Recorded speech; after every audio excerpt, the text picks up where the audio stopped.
Hello बच्चों, कैसे हो आप सब। आज हम 8th class maths NCERT chapter 14 factorisation करेंगे। ठीक है। इसमें हमें फैक्टर्स निकालने हैं, अलग अलग कॉमन फैक्टर्स। इस एक्सरसाइज इनकी एक्सरसाइज में कॉमन फैक्टर्स निकालने होते हैं। सबसे पहले बात करते हैं factors of natural number. Suppose हमने एक नेचुरल नंबर को एग्ज़ाम्पल ले लिया, फैक्टर्स ऑफ 30। इस 30 के अलग अलग फैक्टर होते हैं। 33 इंटू 10 भी 30 होता है, 32 इंटू 15 भी 30 होता है, और 35 इंटू 6 भी 30 होता है। तो ये सब क्या हो गए 30 के फैक्टर, 1 2 3 5 6 10 15 और 30। ठीक है। वन और जो उसका 30 के फैक्टर होते हैं, वन तो हर किसी का फैक्टर होता है। ठीक है। और वो जो नंबर है उसको भी हम इंक्लूड करते हैं, तो ये दो फैक्टर तो आएंगे ही आएंगे, और बाकी सब फैक्टर्स जो उसके टेबल में जाते हैं वो सब इंक्लूड होंगे। ठीक है। अब आते हैं factors of algebraic expression. Algebraic expression में फैक्टर्स कैसे निकालेंगे। सपोज एग्जांपल है फैक्टर्स ऑफ 5xy। तो फैक्टर्स ऑफ 5xy क्या हो जाएगा, 5 मल्टीप्लाई एक्स मल्टीप्लाई वाई। इसमें कुछ भी अनकॉमन, मतलब कुछ इनके साथ फैक्टर नहीं है, कुछ कॉमन नहीं आ रहा है, इसलिए इनको अलग अलग करके दिखा दिया हमने, 5 मल्टीप्लाई एक्स मल्टीप्लाई वाई। ठीक है। अब इसी तरीके से हम एक्सरसाइज करेंगे। एक्सरसाइज 14.1, इसमें बोला है find the common factors of the given term. Common मतलब जो दोनों में कॉमन हो। तो common factors of 12x and 36। इनका कॉमन फैक्टर मतलब जो दोनों में कॉमन हो। तो 12 इन दोनों से, 12 के से भी डिवाइड होता है, 36 12 के टेबल में भी आता है, तो 12 कॉमन फैक्टर हो गया। x इसमें है, x इसमें नहीं है, इसलिए x को हम इंक्लूड नहीं करेंगे। ठीक है। आगे चलते हैं। Common factors of 2y and 22xy। अब इसमें कॉमन फैक्टर निकालना है। 2y और 22xy में क्या कॉमन होगा, दोनों 2 के टेबल से जाएंगे तो 2, और दोनों में y आ रहा है तो 2y कॉमन हो जाएगा। क्या कॉमन हो जाएगा, 2y। Common factors of 14pq and 28p²q²। तो इनमें दोनों में कॉमन क्या है, 14, और pq इसमें है और p²q² इसमें है, मतलब 2p 2q है और इसमें 1p 1q है, तो 1p और q को हम कॉमन ले लेंगे। तो ये हो गया हमारा आंसर। ठीक है। आगे है common factors of 2x, 3x², y। तो इसमें अगर हम देखेंगे तो कुछ भी कॉमन नहीं है। ठीक है। इसमें एक y नहीं है, इसमें x नहीं है, और किसी टेबल पे बन जाता तो जिसमें कुछ भी कॉमन नहीं होता उसका आंसर क्या हो जाता है, 1। तो ये हमारा क्या हो गया, 1 सब में कॉमन होता है। ठीक है। आगे चलेंगे। 6ab 24ab² 12ab²। तो common factors of 6abc 24ab² and 12a²b is. इनके बीच में क्या कॉमन है, 6 तीनों से हो रहा, 6 के टेबल पे तीनों आते हैं तो 6 हो गया। ए बी ए बी तीनों में है तो ए और बी, तो आंसर क्या आ गया, 6ab। ठीक है। ऐसे ही नेक्स्ट कॉमन फैक्टर्स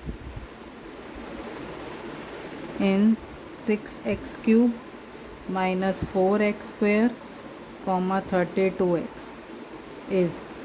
इनके में क्या कॉमन होगा, 6 4 और 32 में 2x, x सब में आ रहा है तो आंसर क्या आ जाएगा, 2x। ठीक है। आगे common factors of 10pq 20qr, 30rp। इसमें क्या कॉमन लग रहा है आपको, 10। ठीक है। और पी क्यू इसमें है, आर क्यू आर इसमें है, आर पी इसमें है, तो कुछ भी ऐसा कॉमन नहीं है, तो आंसर क्या आ जाएगा, 10। मीन्स क्या सिर्फ क्या कॉमन है, 10। आगे है common factors of 3x² y², 10x³ y² और 6x² y² z। इनके में कुछ कॉमन है नहीं। 2 इन दोनों से डिवाइड होता है पर इससे नहीं होता। 3 से ये दोनों डिवाइड होते हैं पर ये नहीं होता। तो इसमें 1x² 3 दोनों में सब में है, तो x² और y²। तो ये हो गया हमारा आंसर, x² y²। ठीक है, आगे सेकंड क्वेश्चन है, फैक्टराइज द फॉलोइंग एक्सप्रेशन। इसको फैक्टराइज करना है। तो इसको फैक्टराइज कैसे करते हैं, हम इसमें से कॉमन निकाल लेते हैं। तो दोनों में कॉमन क्या है, 7 x बच गया इसमें, और 7 के टेबल में 42 किस पे आता है, 6। तो ये हमारा क्या हो जाएगा, आंसर। ठीक है, कॉमन बाहर निकाल लिया और फिर उसको ब्रैकेट को सॉल्व कर दिया। नेक्स्ट 6p - 12q, इसमें कुछ कॉमन है, 6 ही कॉमन है बस। तो क्या बच गया, p - 2q। तो ये हो गया हमारा आंसर। ठीक है, आगे 7a² + 14a, इसमें भी क्या कॉमन है, a दोनों में आ रहा है और 7, तो 7a ले लेंगे। तो इसमें क्या बच गया, a, और इसमें क्या बच गया, 2। ठीक है, a तो हमने ऑलरेडी बाहर ले लिया था, तो ये हमारा क्या हो गया, आंसर। ठीक है, ऐसे ही -16z + 20z³। तो हम कॉमन ले लेते हैं कि क्या कॉमन है इन दोनों में, 4 कॉमन आ रहा है, 4z कॉमन ले लेते हैं। तो -4z + 5z²। अच्छा, यहाँ पे z नहीं आएगा क्योंकि z हमने ऑलरेडी कॉमन ले लिया था। तो -4 + 5z²। तो ये हो गया हमारा आंसर। ठीक है, आगे चलते हैं, 5th part. 20l² m + 30 alm। तो क्या कॉमन है दोनों में, 10 lm। तो इसमें क्या बच गया, 10 के टेबल में 22 पे आता है, 2l बच गया, और इसमें क्या बच गया, 10 के टेबल में 30 किस पे आता है, 3a बच गया। तो ये आंसर है। lm हम ऑलरेडी कॉमन ले लिया, तो जो हमने कॉमन लेते हैं वो हम ब्रैकेट में नहीं लिखेंगे, उसके अलावा जो बच जाएगा वो ब्रैकेट में लिखा जाएगा। ठीक है, 5x² y - 15xy²। तो 5 कॉमन है, 5xy। तो इसमें क्या बच गया, 1x बच गया, x माइनस इसमें क्या बच गया, 3, और 1 y बच गया, तो x - 3y। ठीक है, आगे 10a² - 15b² + 20c²। इन सब में सिर्फ एक चीज़ कॉमन है, वो जो कि है 5। तो इसमें क्या बच गया, 2a² - 3b² + 4c²। तो ये हो गया हमारा आंसर। ठीक है, अब इसको में करेंगे -4a² + 4ab - 4ac। तो क्या कॉमन लेंगे, 4 कॉमन ले लेते हैं, 4a तीनों में आ रहा है। तो इसमें क्या बच गया, -a + b जो अनकॉमन है, और इसमें -c। ठीक है, तो ये हमारा क्या हो गया, आंसर। आगे चलते हैं, 9th पार्ट में। इसमें क्या है, x² yz + xy² z + xyz। इसमें क्या कॉमन लग रहा है, xyz। तो xyz को बाहर ले लेते हैं। इसमें क्या बचा, x, yz ऑलरेडी बाहर है, इसमें क्या बचा, y, और इसमें z। ठीक है, तो ये हमारा क्या हो गया, आंसर। आगे चलते हैं, ax² y + bxy² + cxyz। तो इसमें क्या कॉमन है, x और y तीनों में आ रहा है, तो एक्स वाई ले लेते हैं। इसमें क्या बचा, ax, इसमें क्या बचा, by, और इसमें क्या बचा, cz। तो ये हो गया आंसर। ठीक है, इस तरीके से हमने कॉमन फैक्टर्स देने हैं। अब अगला क्वेश्चन क्या है, थर्ड, फैक्टराइज। इसको हमने इस तरीके से ग्रुप में बनाना है कि हमारे दोनों केस में कॉमन फैक्टर्स आ जाएं। तो अगर हम इसको ऐसे लिख लेते हैं, x square plus 8x plus x y plus 8y, इन दोनों को कर लेते हैं। तो इसमें क्या कॉमन है, x, तो क्या बचा x प्लस 8। इसमें क्या कॉमन है, y, तो क्या बचा x प्लस 8। तो ये दोनों ब्रैकेट हमारे सेम आने चाहिए। तो एक फैक्टर कॉमन फैक्टर क्या हो जाएगा, x प्लस 8, और एक कॉमन फैक्टर क्या हो जाएगा, ये जो बाहर ब्रैकेट के बाहर है, x प्लस वाई। तो ये हो गया हमारा आंसर। समझ आया, हमने उस तरीके से इनको पेयर में बनाना है कि हमारा उसमें दोनों में कॉमन कुछ आ जाए, और ये देखना है कि एक ब्रैकेट क्या आना चाहिए, सेम आना चाहिए। तो एक जो सेम आ रहा है उसको अलग निकाल लेंगे, और जो बच रहा है उसको अलग से ब्रैकेट में लिख लेंगे। ठीक है, आगे चलते हैं सेकंड में।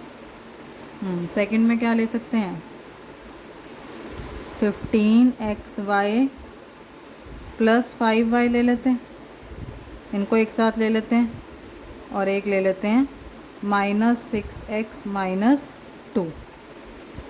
ठीक है, अब इनमें कॉमन ले लेते हैं, इन दोनों में क्या कॉमन है,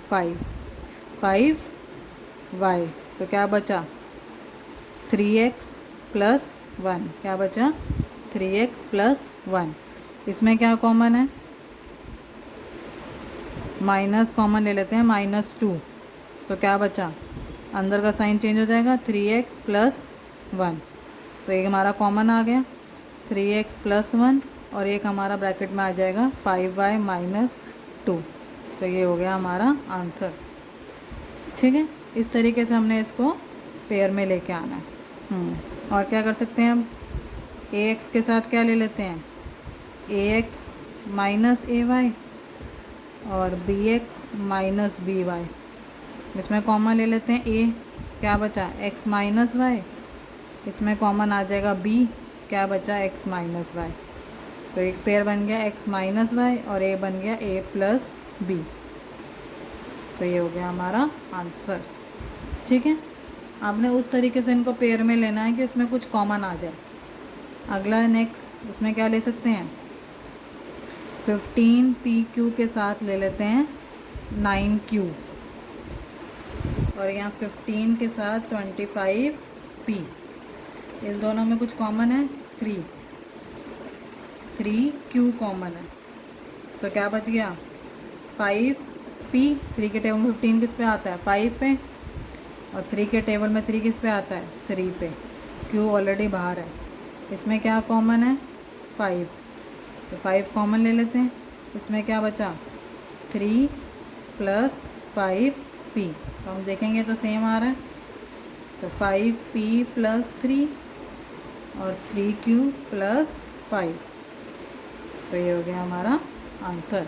अगर आपका ये चीज़ कॉमन नहीं आ रही है, मतलब आपने कुछ गलत किया है, आपको उसको ठीक करना होगा। ठीक है, आगे चलते हैं फोर्थ पार्ट में। इसमें क्या है, z minus 7 plus 7xy minus xyz।